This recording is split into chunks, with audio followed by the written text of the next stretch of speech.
이승우 변호사의 형사 완전 정복. 형사 완전 정복 이승우 변호사입니다. 소년범죄 사건 1편입니다.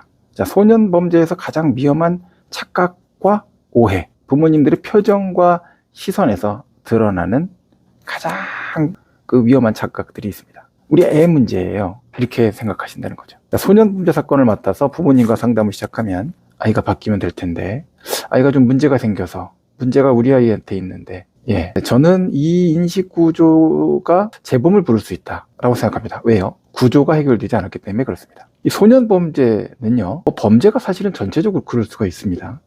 근데 개인 문제로 시작되는 게 아닙니다. 소년 범죄는요, 아이의 성격, 의지, 도덕성만으로 발생한다라고 볼 수는 없습니다. 실제 사건들을 분석해 보면요, 공통점이 드러나는데요. 아이는 혼자 결정을 내리지 않았고요. 혼자 위험한 환경을 만들지도 않았습니다. 혼자 통제 구조를 무너뜨리지도 않았고요. 자, 이렇게 보면 소년범죄는 대부분 가정, 환경, 관계, 습관이 동시에 작동한 그런 결과다라고 볼 수 있습니다. 그런데 아이 문제다, 아이만의 문제다라고 규정하는 순간 이 중요한 전체 구조가 분석 대상에서 완전히 사라지게 됩니다. 이승우 변호사의 형사 완전 정보. 가시죠. 자, 아이 문제다라는 말만 기록으로 남게 되면요, 그게 재판부에 주는 신호는 이런 게 됩니다. 자, 부모가 전체 구조의 문제점을 인식하지 못하고 있다. 가정보호 기능이 제대로 작동하지 않는다. 사건의 원인은 가정에 그대로 유지된다. 결국 이 내용들이 합쳐지면요, 다시 똑같은 환경과 맥락 속으로 돌아가면 아이에게 같은 일이 반복될 가능성이 높다는 판단으로 이어집니다. 그렇게 되면 그 결론은 적극적인 법원의 개입 조치가 필요하다는 방향으로 귀결되게 되겠죠. 부모 입장에서는 아이 대신 책임지겠다라는 그런 강력한 표현일 수 있겠습니다. 하지만 문제 해결이 되려면 문제에 대한 제대로 된 인식, 답을 어떻게 풀어나갈 것인지에 대한 설계가 있어야 됩니다. 왜냐하면 시간이 오래 걸리는 일이기 때문에 그렇습니다. 재범 위험성이 유지되는 환경이 무엇인지 정확하게 인지하지 못하고, 그런 상태에서 그 환경을 유지하면서 아이에게 더 강한 압력만 가하겠다는 그런 좀 무리한 선언을 하는 것으로 보이게 될 수 있다는 거죠. 그러면 결과는요, 더 큰 문제로 치닫게 될 수 있는 위험성을 보인다라는 겁니다. 소년범죄에서 재판부가 던지고자 하는 진짜 질문은 뭘까요? 이 아이를 다시 그 가정 환경으로, 그 아이가 있는 가정이 있는 사회 환경으로 돌려보내도 정말 괜찮겠습니까? 라는 겁니다.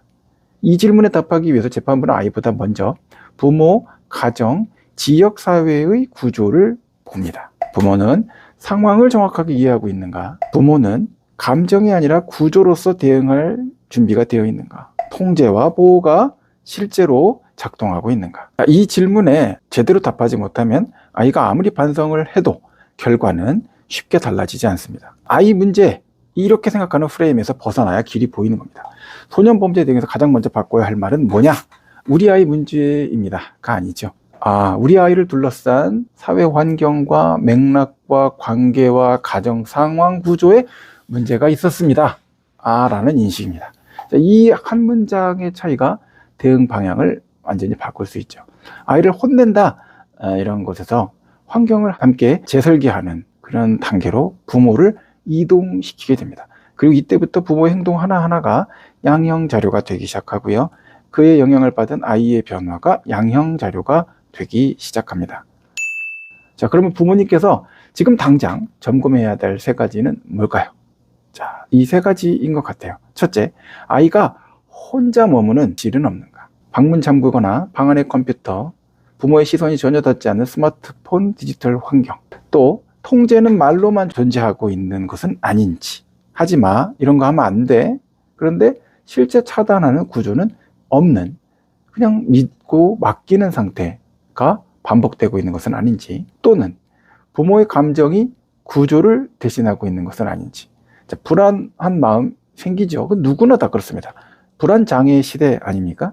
그러니까 이런 불안감을 과잉 개입으로 대신하고 있거나, 뭔가 본인이 느끼는 죄책감 같은 것들이 있고, 믿고 맡겨야 된다라는 그런 죄책감, 부모로서 느낄 수 있죠.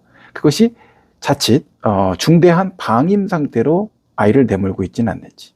또는 순간적인 분노 또는 해결될 수 없는 여러 가지 스트레스로 인해서 즉흥적인 통제로 분노 감정을 표출하는 방식을 사용하고 있지는 않은지, 이런 것들을 생각해 보셔야 된다 생각합니다. 이 세 가지가 그대로 있다면 아이는 아마도 같은 선택을 또 다른 형태로 하게 될 것이다 라고 생각됩니다. 더 나아가서 부모가 아이 혼자 감당해야 되는 사회와 지역과 가정의 압력과 맥락에 대해서 얼마나 이해하고 있는지, 또 아이의 습관, 기억, 이성과 감정에 대해서 얼마나 파악하고 있는지, 이거 참 쉽지 않은 일이죠. 매일매일 많은 것들을 포기하고 노력해야 되는 부분이니까요. 그리고 부모 자신의 습관, 기억, 이성, 감정에 대해서 나는 얼마나 객관화하려고 노력하고 있는지도 살펴볼 필요가 있습니다.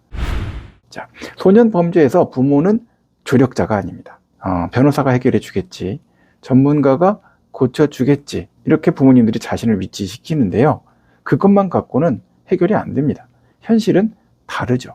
소년 범죄에 있어서 변호사는 조력자이고 부모는 조력자가 아니라 핵심 변수입니다. 부모 인식이 바뀌지 않으면 어떤 변호 전략도 끝까지 제대로 작동할 수가 없습니다. 자, 사건의 전환점을 만드는 첫걸음, 바로 아이를 고치는 것이 아닙니다. 부모들이 관점을 바꾸는 겁니다. 개인의 책임 아니고요, 구조적 책임, 감정적 대응 아니고요, 환경적 설계, 반성을 아이에게 요구하는 거 아니고요, 재범을 차단할 수 있는 사회적 맥락과 환경을 구조화한다.